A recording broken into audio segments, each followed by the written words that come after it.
Assalamualaikum warahmatullahi wabarakatuh. Perkenalkan, nama saya Salma Danindia Farahani. Pada ujian akhir semester riset operasi ini, saya akan membahas beberapa soal yang berkaitan dengan program dinamik dan teori antrian. Nah, untuk soal yang akan saya bahas, soal pertama, ini adalah soal program dinamik. Nah, soal ini menjelaskan bahwa selama beberapa tahun, saya dapat menghabiskan sejumlah uang, dan sejumlah uang yang saya habiskan ini tidak melebihi kekayaan atau kepemilikan uang yang saya miliki saat ini. Dan diasumsikan jika saya dapat menghabiskan $C selama 1 tahun, maka saya akan memperoleh C pangkat A unit kebahagiaan. Selanjutnya, pada awal tahun berikutnya, kekayaan yang saya miliki pada akhir tahun sebelumnya dapat tumbuh sebesar K atau sebesar faktor K. Jadi, misalkan saya memiliki kekayaan pada tahun T plus 1. Pada awal tahun T plus 1 ini, saya dapat melihat bahwa pada tahun T, pada tahun sebelumnya, itu kekayaan saya akan tumbuh sebesar K atau sebesar faktor K. Nah, selanjutnya kita diminta untuk memformulasikan rekursi yang dapat digunakan untuk memaksimalkan utilitas total yang diperoleh selama 7 tahun ke depan. Jadi, kita diminta untuk memformulasikan rekursi yang akan digunakan untuk memaksimalkan utilitas total. Dan utilitas total ini dapat diperoleh selama 7 tahun ke depan. Dan diasumsikan bahwa pada awal tahun saya memiliki uang sejumlah $2. Nah, selanjutnya dimisalkan suatu fungsi ft dalam W yang merupakan utilitas maksimum yang diperoleh selama tahun T plus 1 hingga tahun T, dan jika diingat bahwa saya memiliki sejumlah $W pada awal tahun T, dan diketahui bahwa fungsi CT dalam W adalah jumlah yang harus dihabiskan atau sejumlah uang yang harus dihabiskan selama tahun T untuk mencapai fungsi FT dalam W atau untuk mencapai sebuah utilitas dalam kekayaan W, maka tunjukkan bahwa untuk konstanta AT dan konstanta BT berlaku FT dalam W ini sama dengan BT kali W pangkat A, dan CT dalam W sama dengan AT dikali W. Nah, kita akan bahas bahwa jika saya menghabiskan $C selama beberapa tahun, maka saya akan kita dapat memperoleh C pangkat A kebahagiaan. Ini tadi juga sudah dijelaskan di soal berikutnya, jika saya menghabiskan $C dalam beberapa tahun, maka yang saya akan dapatkan yaitu sejumlah C pangkat A unit kebahagiaan. Nah, pada poin berikutnya, telah diketahui juga pada awalnya saya memiliki $0.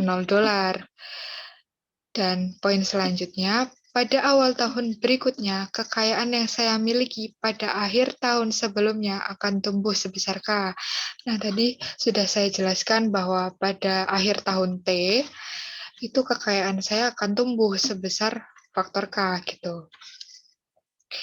Dan misalkan fungsi ft dalam W menunjukkan utilitas maksimal yang diperoleh selama tahun T plus 1 hingga tahun T, dan mengingat bahwa saya memiliki $W pada awal tahun T, dan ditunjukkan bahwa fungsi CT dalam W adalah jumlah yang harus dihabiskan selama tahun T untuk mencapai utilitas FT dalam W, maka kita dapat simpulkan bahwa di dalam soal ini yang akan kita cari atau tujuan yang akan kita capai yaitu kita akan memaksimumkan utilitas total yang diperoleh selama T tahun ke depan.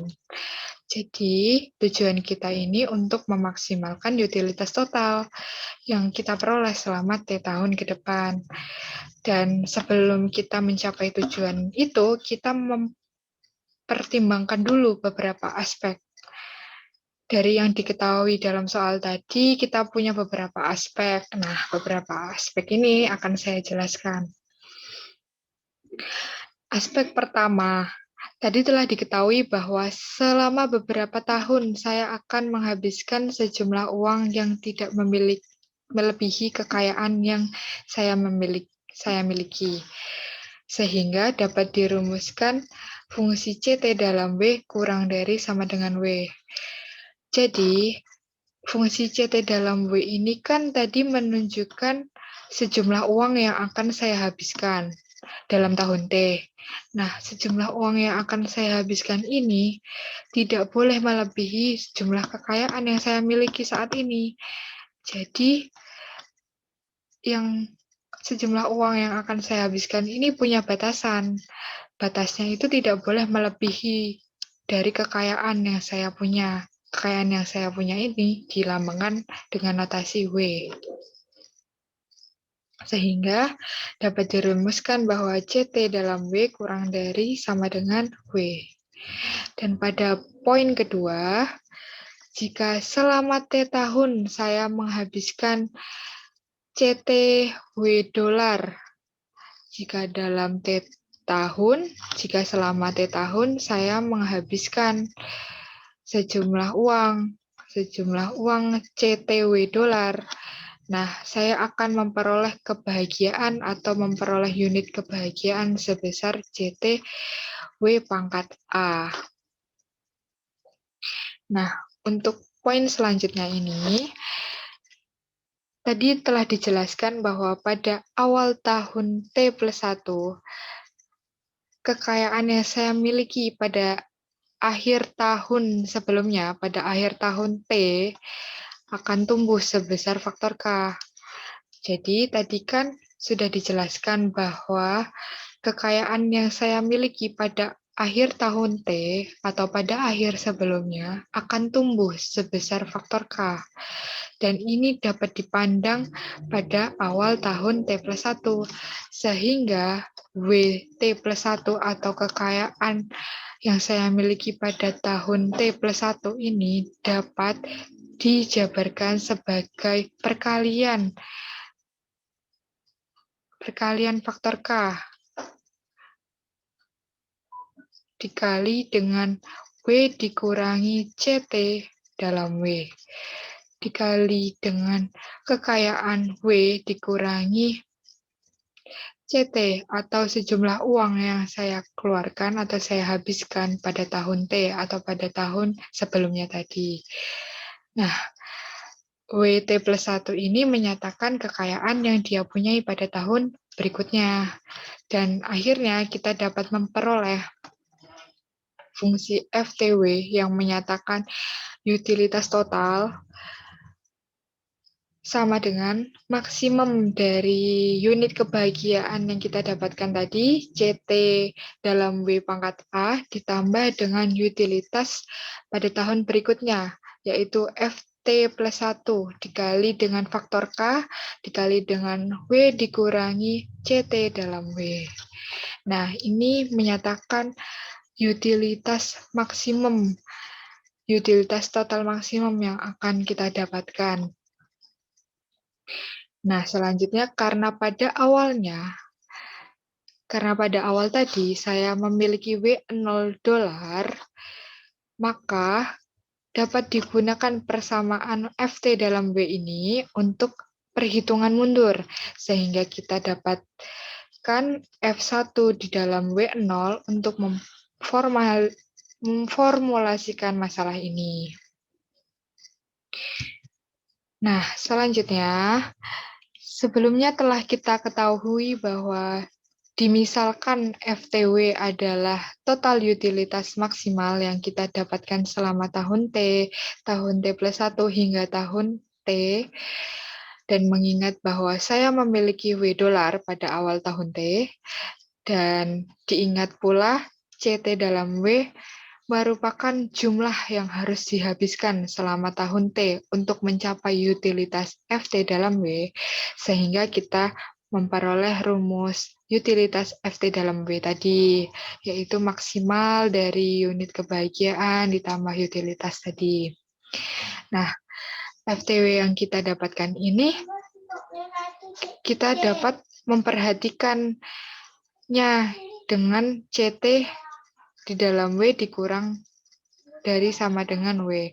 Jadi FT dalam W ini merupakan maksimum dari utilitas yang kita pertimbangkan dari CT W kurang dari W. Jadi kita harus memperhatikan bahwa sejumlah uang yang kita habiskan tadi harus kurang dari kekayaan yang kita punyai saat ini. Nah, selanjutnya karena sejumlah uang yang kita keluarkan harus kurang dari sama dengan kekayaan yang kita punya saat ini, maka terdapat nilai konstan AT yang memiliki interval antara 0 sampai 1, sehingga kita dapatkan CT dalam W atau jumlah uang yang kita keluarkan sama dengan AT dikali W. Nah, jika FTW sama dengan maksimal dari unit kebahagiaan tadi, maka FT dalam W lebih dari sama dengan unit kebahagiaan tadi atau CT dalam W pangkat A. Nah, selanjutnya diperoleh FT dalam W sama dengan maksimum dari CT dikali W pangkat A, sehingga didapatkan FT dalam W sama dengan AAT dikali W pangkat A. Nah, kemudian dapat pula didefinisikan konstan BT. Konstan BT ini sama dengan A dalam A AT, sehingga FTW sama dengan BT dikali W pangkat A.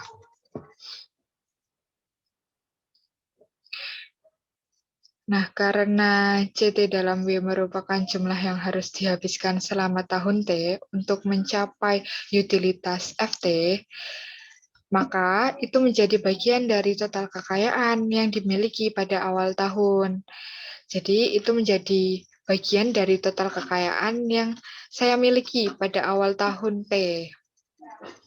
Nah, dapat disimpulkan bahwa total utilitas maksimal yang diperoleh selama 1 tahun merupakan kelipatan konstan dari utilitas yang didapatkan selama 1 tahun, yaitu CT dikali W pangkat A, yang demikian merupakan kelipatan konstan dari W pangkat A. Jadi karena tujuan awal yang kita akan capai tadi yaitu utilitas total atau maksimal dari utilitas total, maka kita dapatkan total utilitas maksimal selama 1 tahun merupakan kelipatan konstan dari utilitas yang didapatkan selama 1 tahun. Ya, jadi kita dapat rumuskan tadi FT dalam W sama dengan maksimum dari CT kali W pangkat A. Sehingga dapat diselesaikan soal nomor 1 dan didapatkan total utilitas maksimal yang diminta. Nah, setelah mempelajari berbagai macam contoh soal pada program dinamik, beberapa contoh permasalahan pada program dinamik, maka kita dapatkan manfaat dalam mempelajari program dinamik ini. Kita dapatkan manfaat dalam mempelajari program dinamik, salah satunya yaitu dapat meningkatkan produktivitas suatu perusahaan. Terkadang kita mendapatkan suatu permasalahan yang kita diminta untuk memaksimalkan total produksi, memaksimalkan produksi barang yang dikeluarkan oleh suatu perusahaan agar mendapatkan keuntungan maksimum.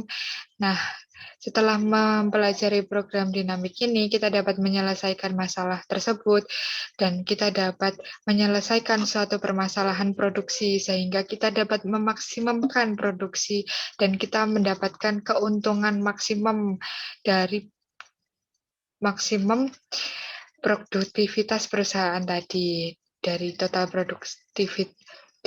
produksi tadi kita dapat keuntungan maksimum dari perusahaan. Nah, selain itu, kita juga dapat menentukan rute tercepat. Di dalam program dinamik ini, kita dapat mempelajari berbagai macam soal rute tercepat, tentang spanning tree, tentang shortcut, dan tentang berbagai macam jaringan. Di dalam jaringan itu kita juga perlu menentukan jaringan terpendek atau rute terpendek jaringan, sehingga dalam program dinamik ini kita dapat menyelesaikan suatu permasalahan transportasi dan kita dapat menyelesaikan permasalahan jaringan untuk mendapatkan suatu solusi berupa rute tercepat dan rute terpendek untuk efisiensi transportasi dan untuk efisiensi masalah jaringan. Oke. Nah, selanjutnya untuk soal nomor 2. Soal nomor 2 ini akan membahas tentang teori antrian. Oke, di dalam soal nomor 2 ini kita dapat melihat bahwa dalam setiap jam, rata-rata 3 pelanggan tipe 1 dan 3 pelanggan tipe 2 tiba di suatu stasiun server tunggal. Jadi kita dapat melihat bahwa hanya ada satu server yang melayani seluruh pelanggan yang datang. Dan dapat kita lihat bahwa inter-arrival times for each customer are exponential and independent. Jadi selisih dari dua waktu kedatangan customer ini berdistribusi eksponensial dan independen, atau sela waktu antara dua kedatangan pelanggan secara berurutan ini berdistribusi eksponensial dan independen.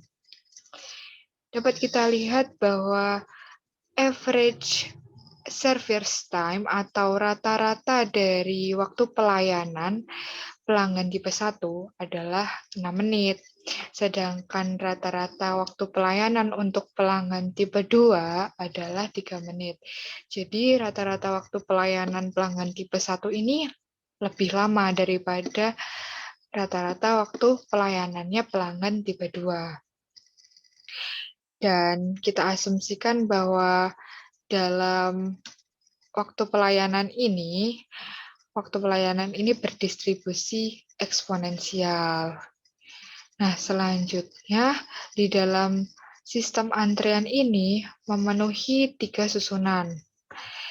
Susunan pertama atau aturan pertama menyebutkan bahwa all customer wait in a single line and are served on a FGFS basis. Jadi, semua customer atau semua pelanggan ini yang akan masuk di dalam sistem antrian itu menunggu di dalam satu baris. Menunggu di dalam satu baris antrian karena hanya ada satu server yang melayani semua pelanggan. Jadi semua pelanggan mengantri atau berbaris di dalam satu baris. Nah, selanjutnya mereka itu baris dan memenuhi disiplin FCFS atau first come first serve. Jadi disiplin antrean FCFS ini menyebutkan bahwa orang yang terlebih dahulu datang atau pelanggan yang terlebih dahulu datang itu akan dilayani lebih dahulu, atau si servernya ini memprioritaskan pelanggan yang datang lebih dahulu. dan tidak mungkin terjadi penyerobotan antrian atau pelanggan yang datang terakhir tiba-tiba dilayani paling awal atau pelanggan terakhir dilayani di tengah-tengah pelanggan yang sudah datang lebih awal begitu. Jadi sistem antrian ini dapat terlaksana lebih teratur dan lebih disiplin lagi karena memenuhi first come, first serve tadi. Nah, aturan atau susunan berikutnya menyatakan bahwa customer atau pelanggan tipe 1 diberikan non-preemptive priority atau prioritas utama non-preemptive di atas pelanggan tipe 2. Nah, apa sih non-preemptive priority ini? Jadi non-preemptive priority ini tuh suatu disiplin antrian yang menggambarkan bahwa ada situasi di mana si server atau si pelayan akan melayani suatu pelanggan, melayani pelanggan 2 jika si pelayan telah menyelesaikan pelayanan pelanggan 1. Jadi pelanggan 2 ini akan dilayani setelah pelanggan 1 selesai diproses. Dan si server ini akan beralih ke pelanggan 2 ketika proses pada pelanggan 1 sudah benar-benar selesai dan pelanggan 1 sudah exit dari suatu sistem antrian yang diproses oleh si server. Nah, pada susunan ketiga atau pada arrangement ketiga ini ada susunan yang berbeda. Kalau di sini dijelaskan bahwa tipe 2 atau pelanggan tipe 2 ini diberikan non-preemptive priority atau prioritas non-preemptive di atas pelanggan tipe 1. Jadi, pada susunan kedua tadi kan non-preemptive priority diberikan pada pelanggan 1 dan pelanggan 1 lebih diprioritaskan daripada pelanggan 2. Namun pada susunan ketiga atau arrangement ketiga ini terdapat susunan yang berbeda. Jadi pelanggan tipe 2 itu lebih diprioritaskan daripada pelanggan tipe 1. Jadi pada soal ini kita diminta untuk menentukan susunan mana yang menghasilkan waktu tunggu atau rata-rata waktu tunggu pelanggan terkecil, dan kita juga diminta menentukan susunan mana yang menghasilkan rata-rata waktu tunggu terbesar untuk para pelanggannya. Jadi kita diminta untuk menentukan dua susunan yang berbeda, susunan yang memiliki waktu tunggu terkecil dan susunan yang memiliki rata-rata waktu tunggu terbesar.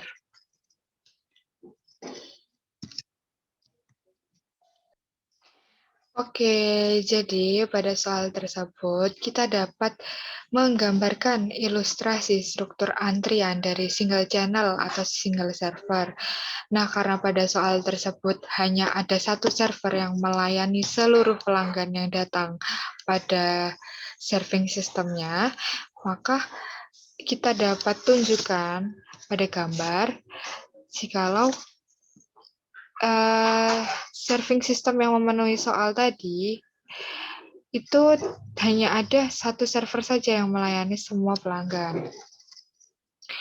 Nah, kita dapat perhatikan bahwa pelanggan datang melalui panah customer arrival ini, lalu pelanggan masuk ke dalam serving system dan mereka akan menunggu di dalam satu baris antrian dan akan mengantri pada satu server atau satu channel karena hanya ada satu server saja yang melayani semua pelanggan. Nah, pada satu server ini nantinya semua pelanggan akan dilayani, ada pelanggan tipe 1 dan ada pelanggan tipe 2. Di sini saya mengasumsikan bahwa pelanggan tipe 1 adalah pelanggan yang berjenis kelamin wanita, semuanya wanita. Nah, sedangkan pelanggan tipe 2 ini pelanggan yang berjenis kelamin laki-laki. Nantinya pelanggan-pelanggan ini akan datang dan akan mengantri di dalam satu baris. Dan saat menunggu untuk dilayani, server ini akan menerapkan disiplin antrian. Disiplin antriannya ada dua, yaitu FCFS dan non-preemptive. FCFS itu first come, first serve tadi. Jadi pelanggan yang terlebih dahulu datang akan terlebih dahulu dilayani. Jadi pelanggan yang lebih dahulu datang kan akan mengantri. Misalkan pelanggan pertama datang pada menit kedua dan akan mengantri di sini. Nah, karena tidak ada antrian sebelumnya, jadi pelanggan pertama langsung dilayani oleh server. Nah, selanjutnya pada menit keempat datanglah pelanggan kedua. Jadi pelanggan kedua berbaris di belakangnya pelanggan satu. Dan nantinya server akan melayani secara urut dari kedatangan yang paling awal sampai kedatangan pelanggan yang paling akhir, yang diterapkan dengan menerapkan disiplin FCFS. Nah, selanjutnya pada sistem antrian berikut juga menerapkan non-preemptive priority. Non-preemptive priority ini memenuhi dua susunan tadi, susunan arrangement kedua dan arrangement ketiga. Sedangkan arrangement kedua tadi memiliki non-preemptive priority tipe 1 di atas tipe 2, sedangkan arrangement ketiga tadi non-preemptive priority diberikan kepada tipe 2 di atas tipe 1. Jadi terdapat dua arrangement dengan non-preemptive priority yang berbeda.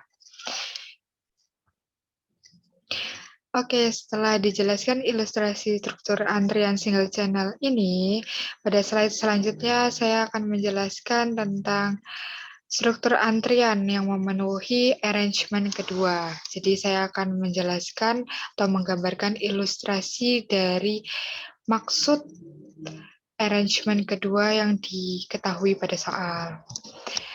Oke, pada arrangement kedua ini pelanggan satu datang lalu dilayani oleh server, dan datanglah pelanggan 2, yaitu pelanggan tipe 2, dan pelanggan tipe 3 datang di belakangnya pelanggan tipe 2.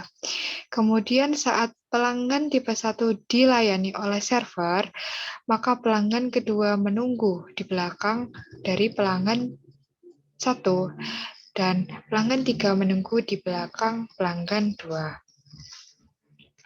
Nah, setelah pelanggan 1 dilayani oleh server dan selesai menuju garis exit, maka server akan memanggil dengan prioritas non-preemptive yang memenuhi arrangement kedua ini. Karena pada arrangement 2 ini tadi dijelaskan bahwa pelanggan tipe 1 memiliki non-preemptive priority atau prioritas utama di atas pelanggan tipe 2, maka saat pelanggan tipe 3 datang dan menunggu, dan server melihat ada dua pelanggan, yaitu pelanggan 2 dan pelanggan 3, sedangkan pelanggan 2 bertipe 2 dan pelanggan 3 bertipe 1, maka server harus memprioritaskan pelanggan tipe 1, sehingga server memilih untuk melayani pelanggan 3 terlebih dahulu. Sehingga tadi dapat kita lihat bahwa pada saat setelah pelanggan 1 dilayani, server loncat ke pelanggan 3 karena pada arrangement kedua disebutkan bahwa pelanggan 3 tipe 1 lebih prioritas daripada pelanggan 2, karena pelanggan 2 bertipe 2. Nah, selanjutnya setelah pelanggan 3 dilayani oleh server dan keluar dari server melalui garis exit, maka dapat dilayani pelanggan 2, karena pelanggan 2 sudah datang sebelum pelanggan 4 datang.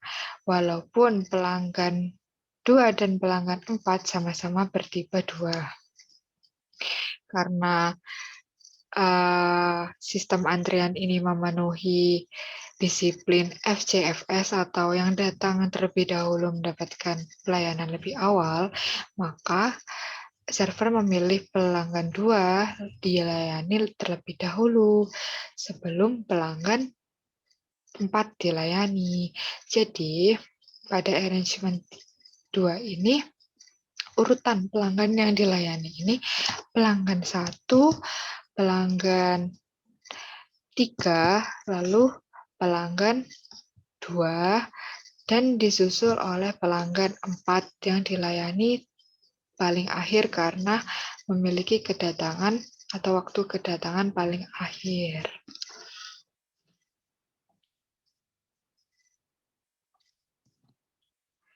Oke, selanjutnya pada arrangement ketiga, dibalik. Karena pelanggan tipe 2 lebih prioritas, jadi pelanggan tipe 2 lebih didahulukan daripada pelanggan tipe 1. Karena pelanggan 1 datang dan pelanggan 1 bertipe 2, maka pelanggan 1 langsung dilayani oleh server. Nah, kemudian pelanggan 2 datang dan disusul pelanggan 3. Setelah pelanggan 3 datang, karena yang lebih prioritas adalah pelanggan bertipe 2, yaitu pelanggan yang berjenis kelamin laki-laki, maka setelah server melayani pelanggan tipe 1, maka server melayani pelanggan 3. Baru dilayanilah pelanggan 2 yang berjenis kelamin perempuan. Dan terakhir, karena ada kedatangan dari pelanggan 4, maka pelanggan 4 dilayani terakhir karena arrangement ini memenuhi disiplin FCFS, yaitu first come, first serve, atau yang datang terlebih dahulu dilayani lebih awal. Jika pelanggan 4 datangnya paling akhir, jadi pelanggan 4 juga dilayani paling akhir. Oke, seperti itu kurang lebih gambaran dari arrangement 2 dan arrangement 3 yang tertera pada soal. Oke, setelah mengetahui beberapa ilustrasi yang memenuhi beberapa arrangement yang tertera pada soal, kita dapat temukan beberapa poin berikut ini.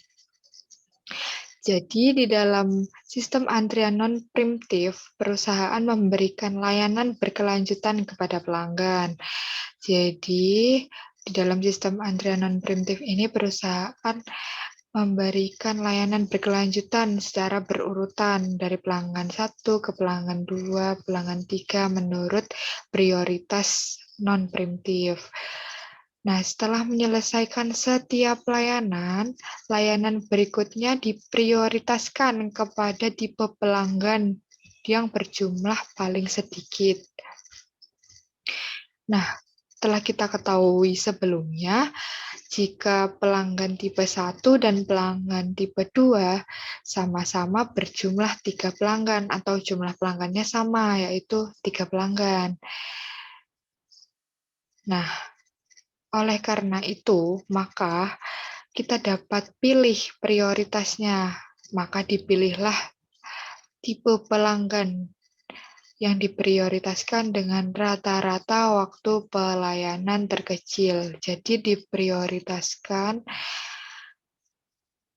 pelanggan yang didahulukan yaitu pelanggan dengan rata-rata waktu pelayanan terkecil. Nah, kita ketahui tadi yang memiliki rata-rata waktu pelayanan terkecil ini pelanggan tipe 2, 3 menit.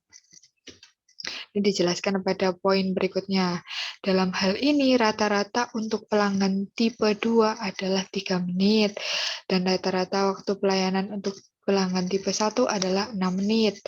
Sehingga prioritas layanan diberikan kepada pelanggan tipe 2 karena memiliki waktu pelayanan yang lebih kecil.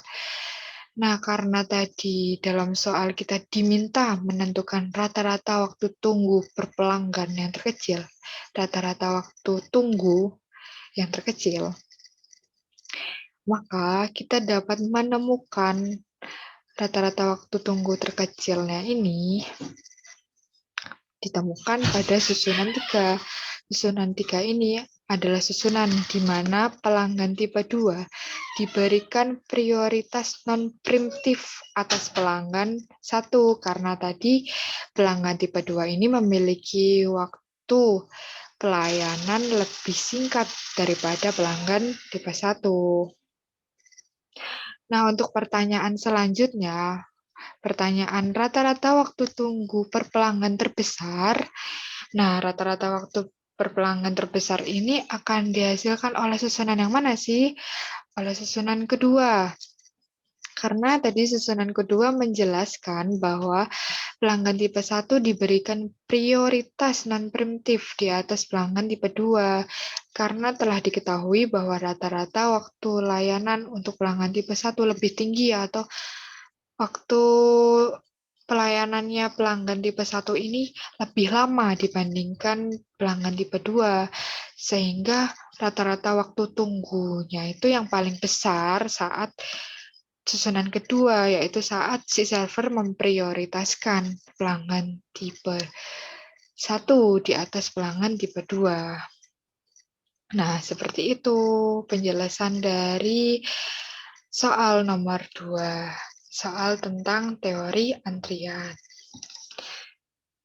Oke,